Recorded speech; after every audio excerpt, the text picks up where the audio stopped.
part of the problem is being human.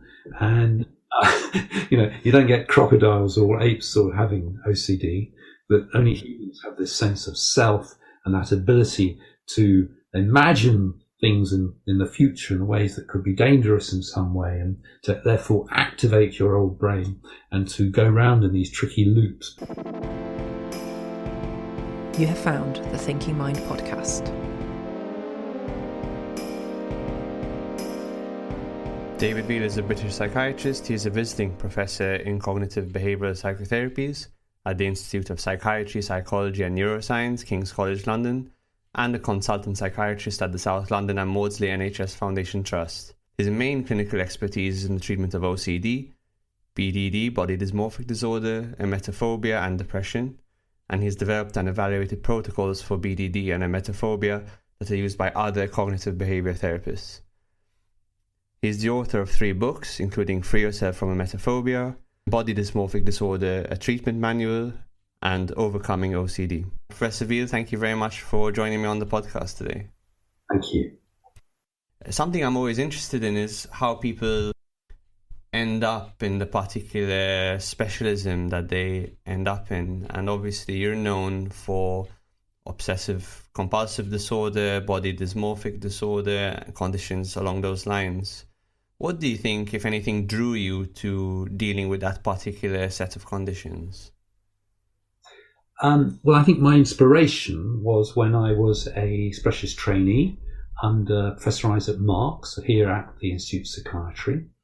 And he, I think, taught me the enormous difficulties sometimes in helping people with OCD, and the enormous sort of heterogeneity of the condition, in the sense that everyone that you meet has something different about them, so that there's always something new to learn from every person that you meet with OCD. And yet it is a treatable condition, and can be enormously satisfying to help people change. Mm-hmm. And OCD really is a phrase that's entered the popular culture now, and people use it quite informally, as they do, depression, trauma, anxiety. But how would you explain what obsessive compulsive disorder is to a layperson? Yeah.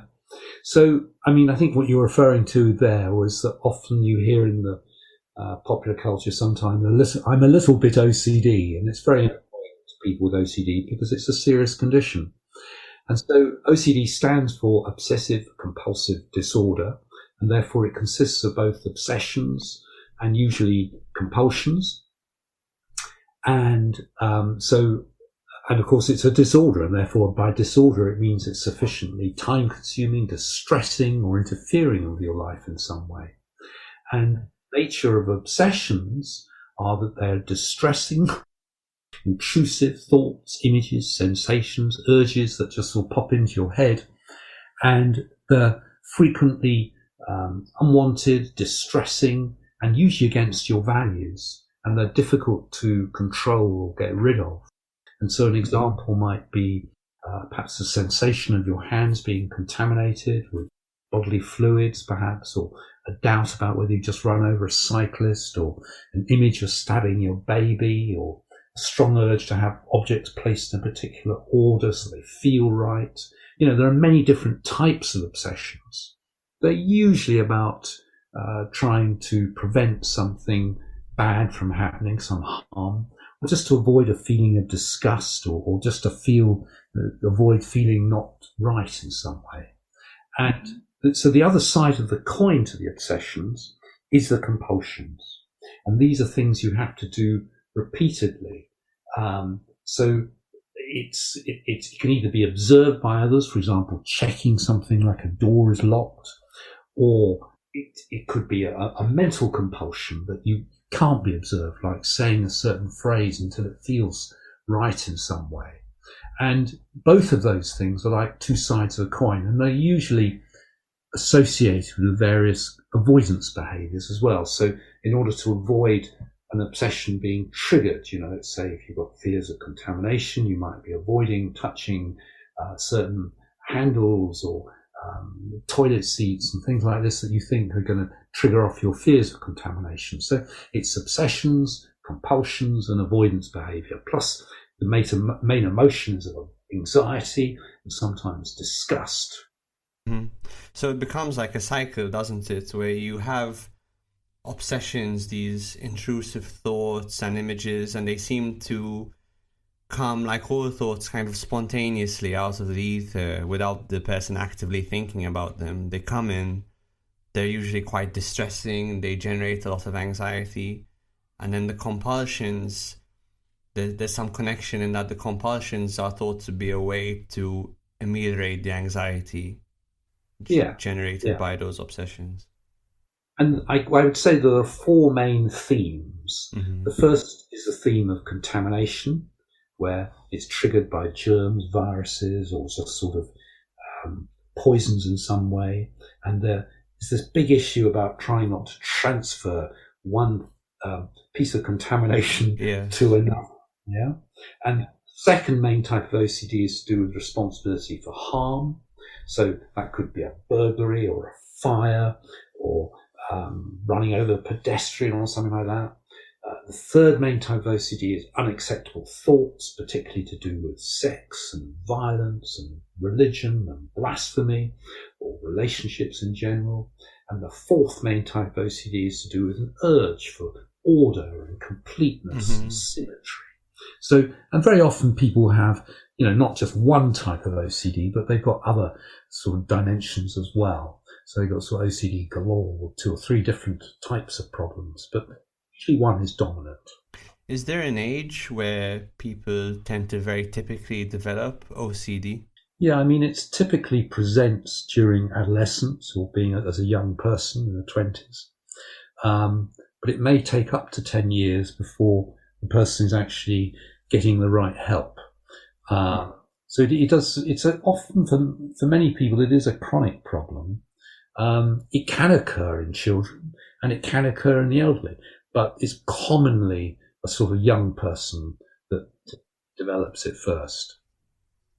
Do people find it hard to recognize that they have a mental health condition? Because it seems like a lot of I suppose to some degree it depends on the bizarreness of the obsessions. That kind of obsessions I've met clients with very bizarre obsessions that at face value you realize that something's wrong, but more typical ones like the need for order and symmetry or the fear of contamination, those can be at face value seem a bit more ordinary. In those kinds of client groups, can it take them a while to work out that something's not quite right here? Well, I think we all recognize that we have a tricky brain. One part of the brain knows that some of these ideas and problems are absurd and ridiculous, but of course another part of the brain, the old brain, is very fearful and trying to keep us safe. And we can have those two parts of the brain working, with one another. But usually when the fear systems and structures of the old brain are activated, it usually dominates, so that's what takes over. And however much illogical and ridiculous you think it is, it's the fear system that drives your behavior. Is it well understood what's happening at a neurological level in someone with OCD?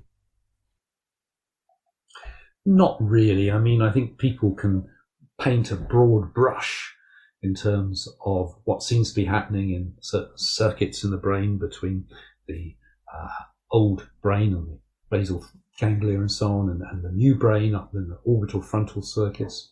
But, it's still very limited in terms of what that means. and it's not very specific yet. Like you said, it seems to, from a phenomenological point of view, we have one aspect that's the fear, that's very, what you refer to as old brain.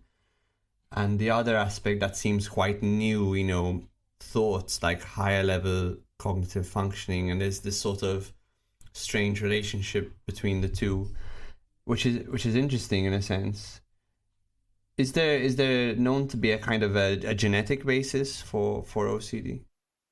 Sure. I mean, like most emotional disorders, at least probably 40% is heritable.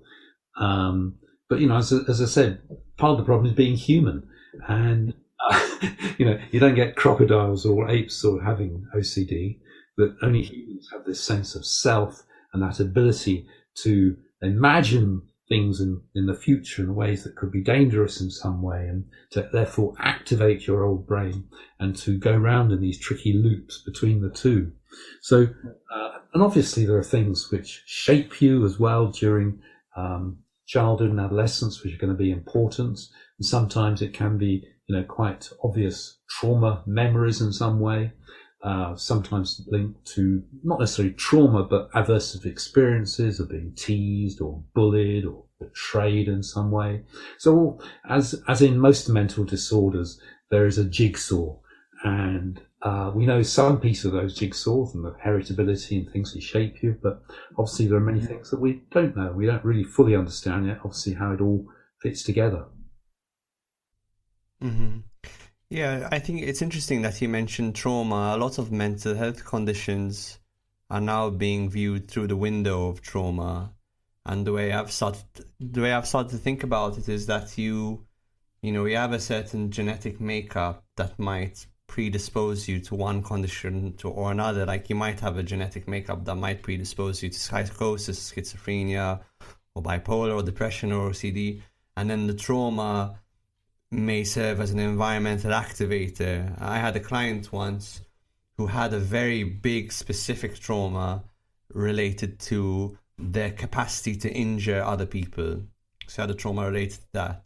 And then he developed very severe OCD later on. And all of his obsessions had the theme that he could be of harm to someone. And have you noticed the link between the theme of the trauma, if the person has trauma, and the theme of their obsessions? Yes, very much so. I mean, I think one of the things that concerns some psychiatrists is the word trauma, because of course it's not to really be, confined to those things that might be linked to post-traumatic stress disorder, or things which are a major threat to your sense of self. But that's not to also minimize the very difficult experiences that many people have from, as I said, it's bullying or being humiliated or whatever it is. So there are clearly many aversive experiences that are contributing to these sorts of memories. And we've got some data on being able to help people emotionally process those sorts of traumatic memories. Using things like imagery rescripting, which is an intervention that's used in CBT for treating PTSD to help people to emotionally process those events. And that can also be particularly helpful in a whole range of emotional disorders now, but particularly things like OCD, social phobia, and things like that, where you actually go back to those early experiences and try to help people to develop a different association with that memory, where they're usually in control in some way and getting back at the person who provided that particular trauma and so on. So I think there is definitely, for some people, maybe about 20-25%, often clear associations with old aversive memories and traumas. It's so interesting, isn't it? Because control is, of course, another theme in OCD, and it's something that people in general seem to have this. I think some people lean towards over-controlling, and those people need to learn how to control their circumstances less. Some people seem to veer the other direction. They're more go with the flow, happy-go-lucky, and people who are more into controlling get mad at them. Yeah. And they need to learn how to control more. So this is a very delicate balance we're all trying to achieve between too much and too little control. And it seems with OCD, they lean in the direction of too much control. Yes, and I would say it's also to do with the control that one is trying to do in one's inner world. So if you're trying to control or influence, the experience of intrusive thoughts and images or emotions and so on, and particularly if you really find it difficult to tolerate uncertainty and not knowing something, then it tends to lead you to want to try and control or suppress and avoid your inner experiences. Yeah, I find, because I what I like about learning about mental health conditions is they're kind of an exaggeration of a feature we all have. So kind of what, for example, depression teaches you is that it teaches you about the nature of sadness, because it's kind of like depression is like sadness under a magnifying glass, or personality disorder can teach you about sort of neurotic processes under a magnifying glass. And similarly, OCD teaches you about the nature of our minds and our thoughts. And one of the things you learn when you start to look at mindfulness, for example, is that your thoughts, you're not the thinker of your thoughts. Your thoughts, as I mentioned earlier, they pop into your head uncalled. And so there's this very interesting thing you do when you start to practice mindfulness, is where you start to disidentify with your thoughts. You start to realize that you are not your thoughts, and you have a choice to what extent you're willing to pay attention to your thoughts, identify with them, and have them influence your behavior, which I suppose is a big feature of then cognitive behaviour therapy, which we can get onto. Yes. The problem is that, there's no real evidence that things like mindfulness meditation are sort of helpful in anxiety disorders and OCD. Principles of mindfulness, being detached and not engaging and not making judgments about these intrusions, are very important, very good. But I'm just saying it's actually very difficult to do when you are very anxious or very depressed or whatever. So the condition can be just too extreme. Yeah. So we've got to be careful about that somehow just teaching people just not to engage with their thoughts and just let them go is theoretically very good, but it's bloody difficult when you've got anxiety. So it makes sense in principle. But then, so what do you do in practice when someone has OCD? How do you begin to approach treating that? Well, it really depends upon the nature of the problem. So, if you've got somebody with contamination fears and lots of avoidance, then, the cornerstone of a lot of that treatment is still good exposure in terms of helping people to face up to their fears and trying to transfer their perceived contaminant from, various contamination to the precious objects, or transferring them onto other people and so on. Because there are two main sides to exposure. One is learning to tolerate the emotion of anxiety and disgust and so on, and learning that you can bear it. And the second is actually to test out your expectations and proving to yourself that this is a fear problem, a worry problem, rather than a contamination problem. So the key thing in OCD is trying to develop a different understanding of what the problem is, and how the solutions of avoidance and checking and ruminating and trying to get control of things and wanting certainty, all these solutions are the problem, and they actually make things worse. And trying to essentially give up the solutions that they have and developing a different relationship with those intrusive thoughts and images. So it's like going from one paradigm to another, where one paradigm might be, the world is a very dirty place and I'm going to get contaminated. That's the first paradigm. And the second paradigm is something like, I seem to be in this thought loop where I'm very preoccupied with contamination and I'm stuck in these, that's causing me to engage in these behaviors to try and prevent contamination that isn't necessarily reflective of reality. Yes, to see it as an emotional problem rather than a problem to do with you being able to influence and control the world in a rather magical way, or by ways of avoidance. And all these solutions are the problem that actually make things worse and strengthen it. You must get quite a variation in clients being able to escape that sort of initial paradigm, and some must take longer than others. And are there any particular factors you've noticed which might influence that? Well, in general, the more severe avoidance is going to take much longer and more difficult to engage. And so, the most severe cases are those people who are pretty much housebound and in bed all day and everything else. Individuals who have less insight and actually, or have what's more called overvalued ideas, who really identify strongly with those particular beliefs and as part of their self, are more difficult to engage because they really believe that what they're doing is the right thing to do, and everyone else is stupid. So, severity of avoidance, severity of the strength of your overvalued ideation are both very important.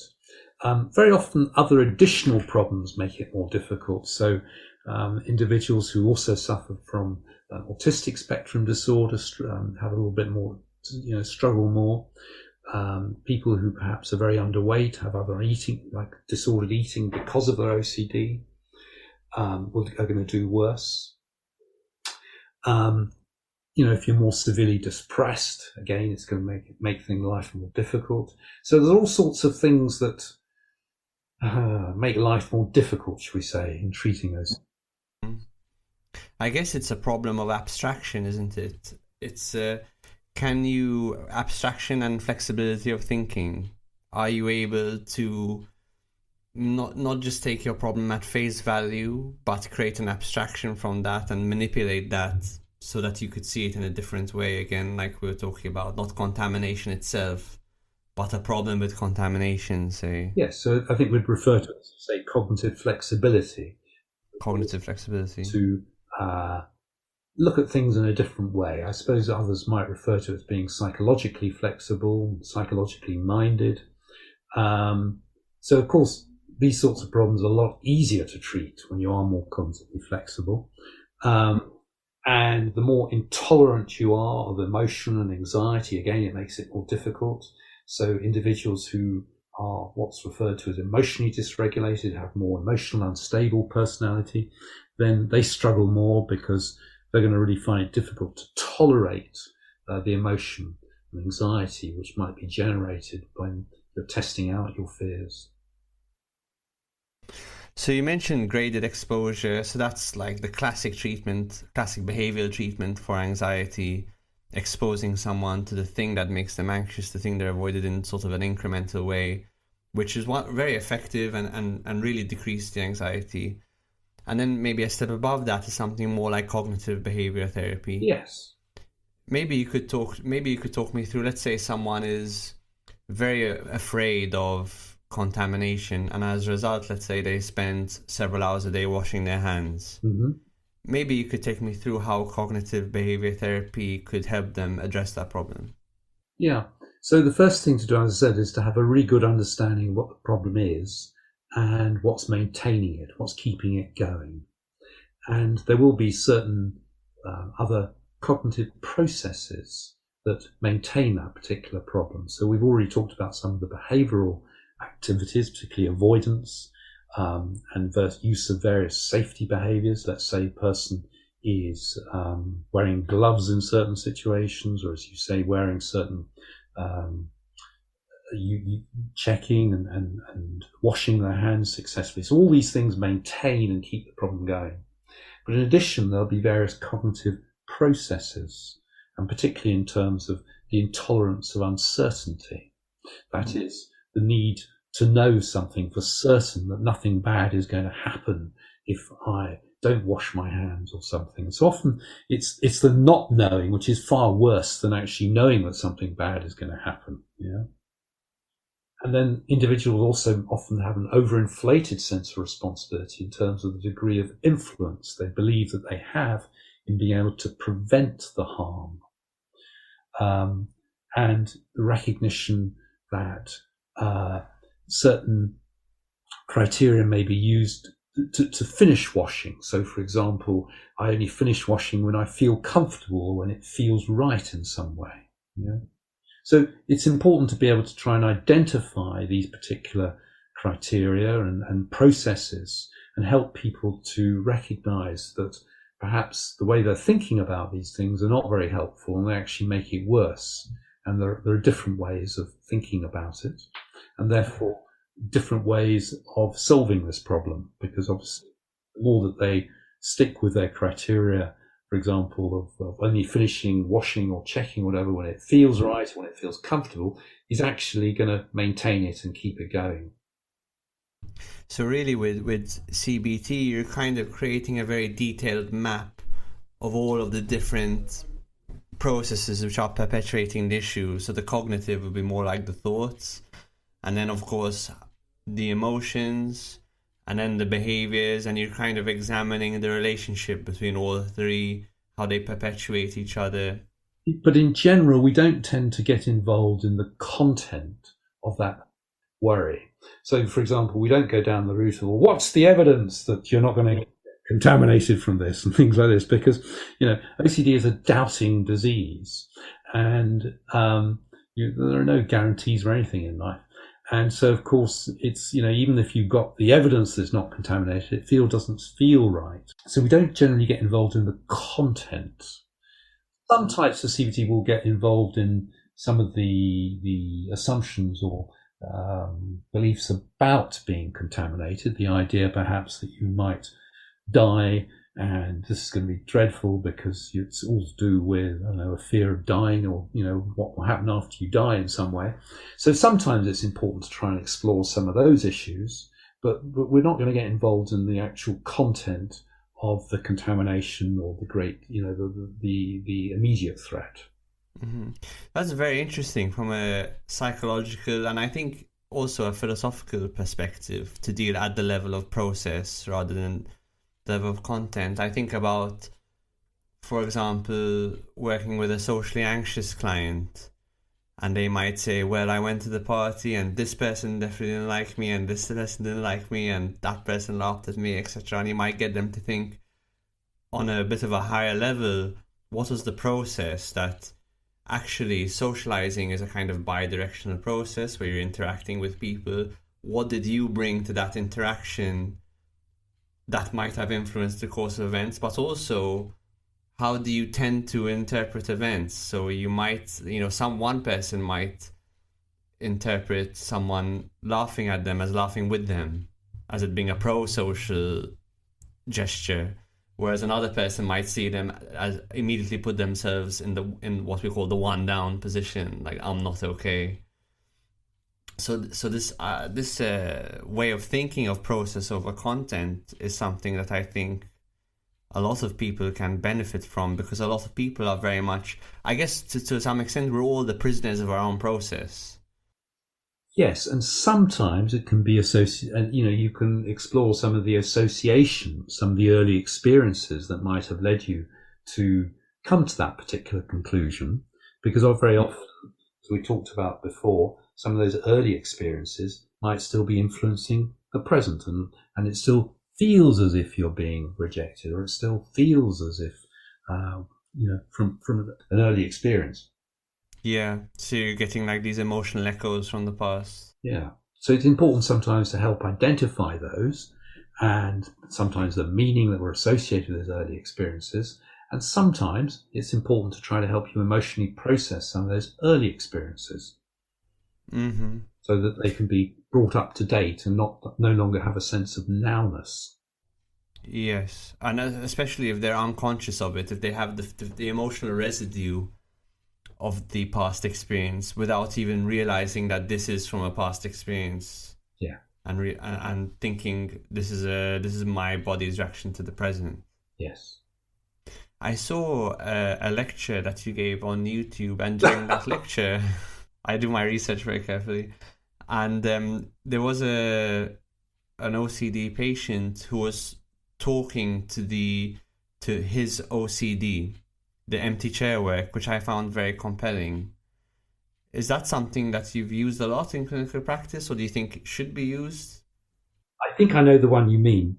The problem, so for many people with OCD and other emotional disorders, is that they view their problem as a bully. And you can have this very strong sort of internal critic, which in OCD, it's all about, the bully telling you what you must do and mustn't do in order to keep you safe. And sometimes it can be helpful to have a conversation with your bully to try to understand the motivation behind the bully. The idea that the bully is perhaps trying to keep you safe, or trying to do the best for you in some way. And sometimes it can therefore you can then go on to have a conversation with your bully that perhaps it's not acting always in your best interests, and that perhaps it's, not, we may be able to accommodate things better in by trying to learn how to develop more compassion and care towards your bully, so that you recognize that your bully is part of you, but that developing more self-compassion can be a more helpful way of approaching these things. So it's usually for more people with very long-term chronic problems who have a very self-critical, or can really recognize the bully as being like a sort of internal critic, and somebody who's there is trying to help you in some way, but there's all these sort of unintended consequences as well. Mm-hmm. What was really striking about watching this patient, so he was talking to an empty chair that was embodying the OCD version of himself, or the part of him that was OCD. And then he started talking as if he were the OCD part of himself. He embodied it. And what I found striking was just how much it seemed to be so fear-driven. How when he was talking as the OCD version of himself, saying, listen, I'm just trying to help you. The reason why I'm bringing all these obsessions to the fore and why I want you to do these things is because I think you're not on the right track and you're going to waste years of your life. And the intense fear and anxiety that seemed to be driving it all, albeit with the face of a bully, the face of self-criticism, the face of aggression. And there was something very moving about that, really, that underlying all of this is just this deep fear, maybe be it an existential fear or a fear of not being good enough in some way. And it must be very cathartic to help clients become conscious of it, so they don't have to be driven by it all the time. And I think that I've been involved in various OCD charities and for many years, and I think there's an abiding theme that they often feel very misunderstood and can't always access good treatment, good therapy. I can remember my very first conference, which we'd helped to organise for people with OCD and carers, probably about 1998 or something, at Red Lion Square. And there was a palpable anger from the audience in terms of, the people that we're just not getting the right help. We're not getting the so on. So it has improved over time, definitely improved, but there's still an almost sense of frustration about access to good treatment. What do you think is most commonly misunderstood about OCD?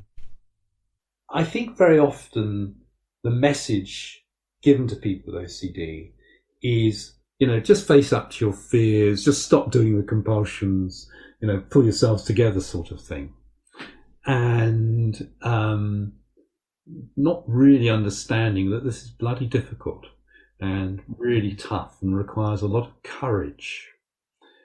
And I think sometimes, the nature of sort of self-help books and computers and so on is all very good and got good evidence for people with mild problems, but it's just not going to work with more moderate to severe problems. You really do have to have often your therapist and helpers alongside you to help you to do a lot of this stuff. So it's a difficult process that needs a lot of unwinding, I imagine, because it takes years to develop, probably takes years to unwire. And you've got to feel safe in those situations which you're trying to, develop that courage. And in general, the more severe and treatment refractory you have, the more intensive the therapy you need. And so that's why at our anxiety disorders residential unit, for example, people come for 3 or 4 months to have that sort of more intensive type of CBT on individual therapy 3 times a week, plus others helping you to do stuff in between the sessions, and occupational therapy that's really targeted at the particular problems as well. so that it needs to be full on all the time. But this is obviously for a very small group of people who are most severe and treatment refractory. But it's tricky, most people can make good progress, but maybe they don't always get rid of something completely. Yeah. Yes. You must see some quite radical transformations at the residential units. Yeah. Not everybody, but not everybody is ready for change at that particular time. And I suppose, although we've been talking a lot about therapy, we mustn't forget as well that actually just as effective is the medication. The SSRIs, particularly in higher doses for longer periods of time. Again, it doesn't help everybody, and it helps about 2/3 of people. But, often you do need, in combination with the therapy, that medication as well in the higher doses and for longer periods of time. And is there any thought as to how SSRIs help with OCD? Is it merely the reduction of the background anxiety, or is there something more specific we know about that? Probably. I mean, SSRIs, as you know, are marketed as antidepressants, but actually they're pretty weak as antidepressants. They're probably more effective as reducing anxiety. And of course, they're not specific to OCD or other disorders. They probably work by helping to reduce the overall severity of anxiety. And by doing that, it can help reduce your obsessions and compulsions. It takes the edge off. Give you some breathing room to do the work that's necessary. Very occasionally you come across people where they're cured by such things, and actually it's a bit of a double edge because they have to carry on taking it, and if they stop taking it, immediately relapse. So it's actually very difficult to do any therapy with such individuals because you've got to have symptoms in order to be able to practice how to to deal with it more appropriately. Yeah, and I guess educating the people around them and the carers and the families so they really understand what the nature of this condition is, so they're in the best place to help them, must be very important as well, I imagine. Yeah. And of course, families, particularly in the more severe condition, have got an important part to play because, like people, shall we say, with eating disorders, anorexia, the family may be quite involved in terms of accommodating a particular individual by helping in their avoidance and their compulsions, or they may become very cynical and sarcastic or aggressive, or they may just be highly avoidant when, obviously we want that relatives and loved ones to be more compromising and emotionally supportive and helping them to fight their OCD. Maybe we could move on to talk a bit about body dysmorphic disorder. Yeah.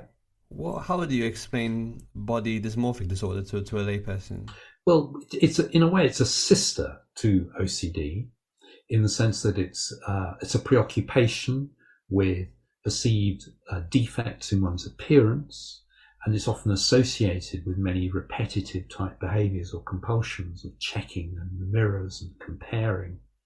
And such individuals are often very, it's not just body dissatisfaction, it's usually on their mind for several hours a day, and they're constantly ruminating, comparing, and very self-focused, and trying to sort things and check and see if it's as bad as they think it is.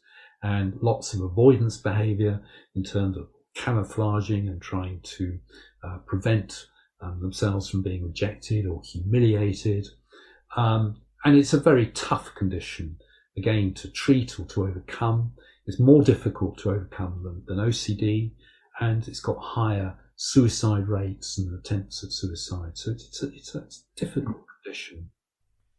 Is there a part of the body that's very typical that patients are very dissatisfied with? It's usually around the face. It's typically around the skin, the facial skin, or the nose, or around the chin, or eyes, ears, and it's usually around the face, but it can be any part of the body. Mm-hmm.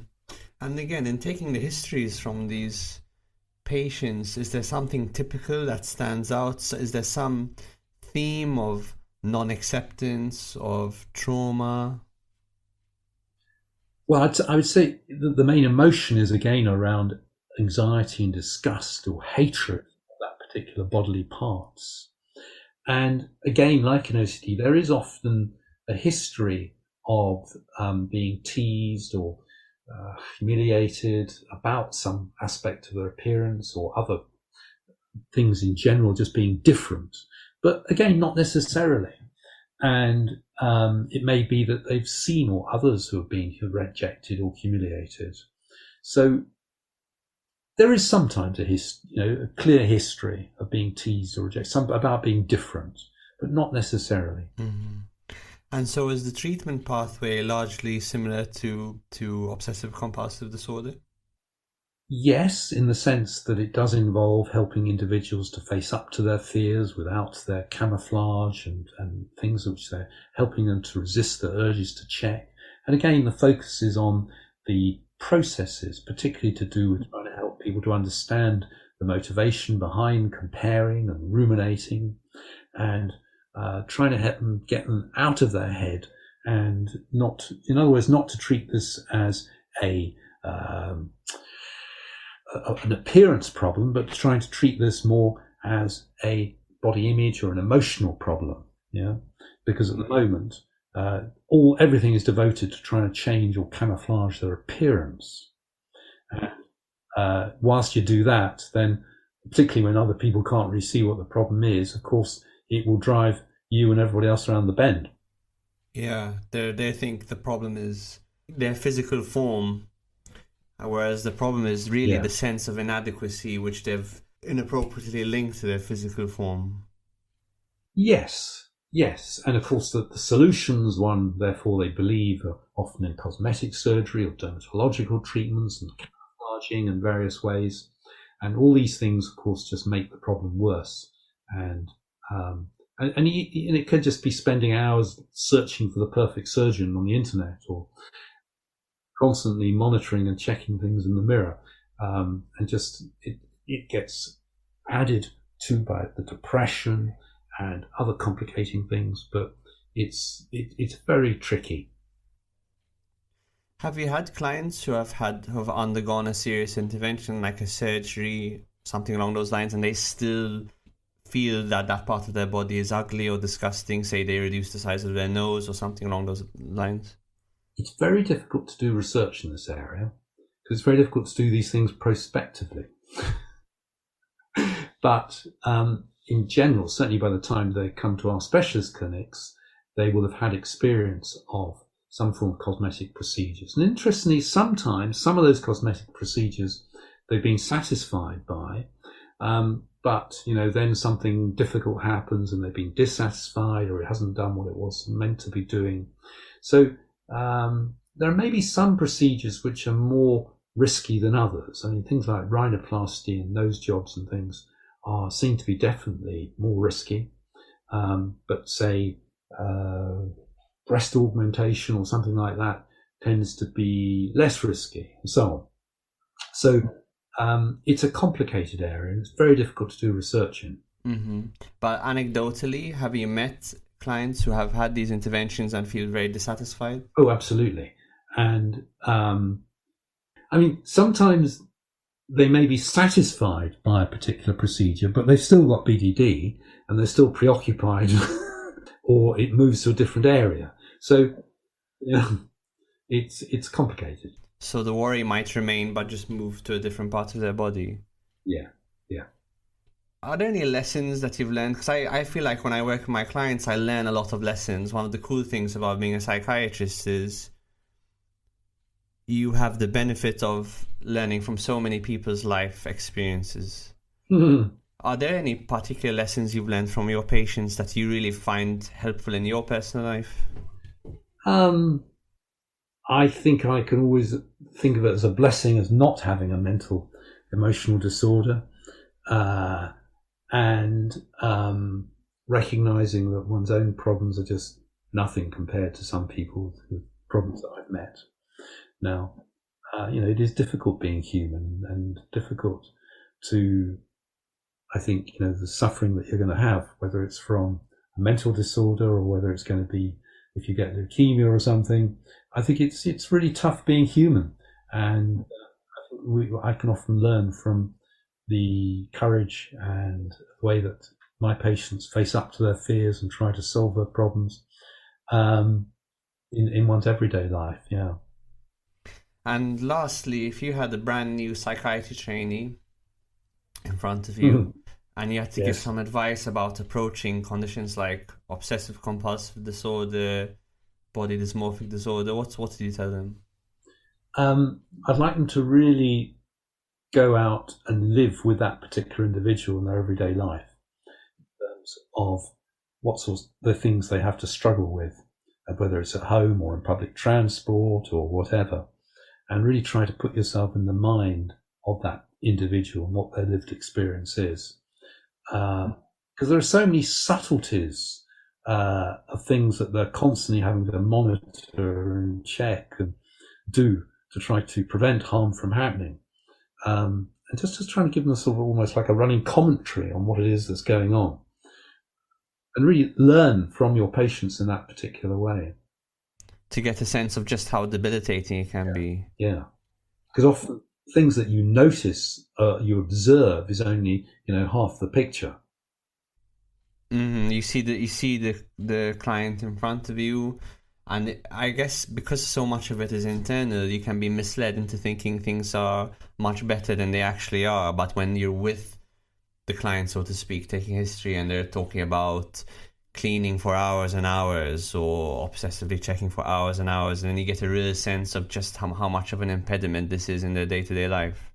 And I would also say to do your own experience of CBT, in the sense that, I can remember when I was younger in a workshop trying to challenge myself to going out and picking up some dog poo and rubbing it all over my hands and so on. So this is not the sort of thing, of course, we ask our patients to do, but it was a good way of, for example, feeling contaminated. And I can remember even after I washed my hands repeatedly that I still wanted to sort of feel, keep my hands out like a surgeon. And I still felt contaminated in my hands, even after objectively they felt clean. They were clean.